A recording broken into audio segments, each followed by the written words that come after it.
So we're going to talk about the nature of electric charge, so where we get electric charge from and what components in certain substances will actually create those charges. So this is our first video in electrostatics. So first let's just start with some terminology because we're going to be using these terms in all of the videos for static electricity and current electricity. So first is electrostatics. And just as the word implies, electro means electricity or electrons and charge, and statics means at rest. Something that is static is not moving. So electricity at rest. So what we're looking at in electrostatics is how charge is built up on an object and then how that charge will then move from one object to another. So the building up is the at-rest part. So electric charge is a property of matter. So the charge is created by the matter, and it's caused by an imbalance of electrons and protons. And so we'll look at where these are again. This should be review because you've done this all the way back in middle school, but we'll talk about the charges of our different subatomic particles and where they're located. And then electric force is the force of attraction or repulsion between two objects due to charge. So this is, for example, whenever you get a shock, you know, like whenever you've got socks on, you're walking around on the carpet and you sit down and you get shocked. That is because of an electric force between you and the chair or you and the person next to you or something like that, where you have this force of attraction or repulsion due to charge. And a very important note is that this electric force is stronger than gravity. So gravity is actually the weakest of all the forces, and electrical forces are definitely much, much stronger than gravity. So now let's talk about where the different subatomic particles are. This should be review, but just to make sure, protons are positively charged and they're in the nucleus. So the way I remember it is protons have a T right in that center, so protons, and it kind of looks like a plus sign. So protons are in the middle, right here denoted as P plus, so P for proton, plus for the positive charge.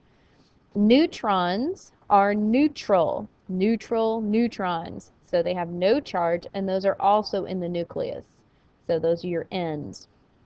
Electrons are negatively charged, which is in the electron cloud, so E with the negative symbol.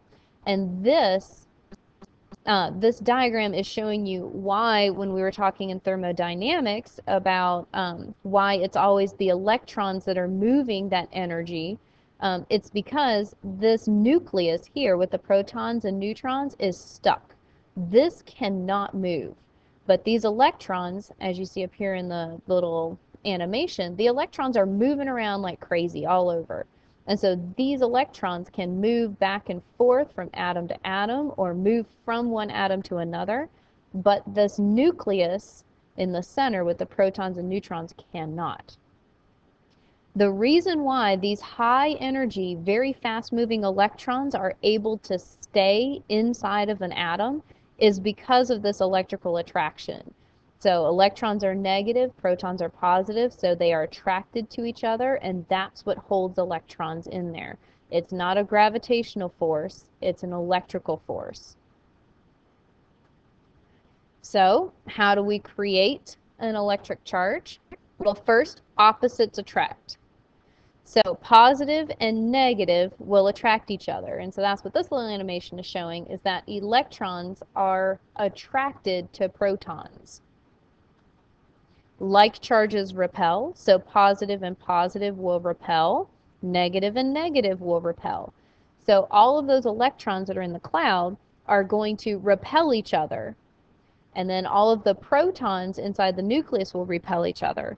And that's actually where the nuclear and radioactive properties of some of the higher elements comes from, is because there's just so many protons and they're all trying to push away from each other that it makes it unstable.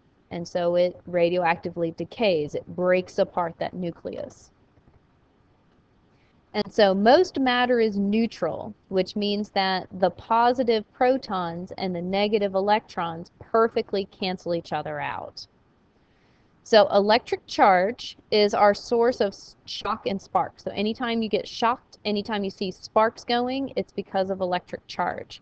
There's two states of charge, positive and negative, and that's created by losing or gaining electrons. You cannot gain or lose protons. That is a nuclear reaction. Think of atomic bombs. And so what I usually say is there's no big boom, right? There's no nuclear reaction going on whenever you have laundry in the dryer. Instead, those atoms inside the laundry is losing or gaining electrons. So then how does charging change mass? Well, if you gain electrons, you're gaining mass. If you lose electrons, then you're losing mass. And so it's not very PC, but this is how I remember it. If you gain weight, you feel negative about yourself, usually. If you lose weight, you feel positive about yourself. And so if you lose electrons, you feel positive. If you gain electrons, you feel negative.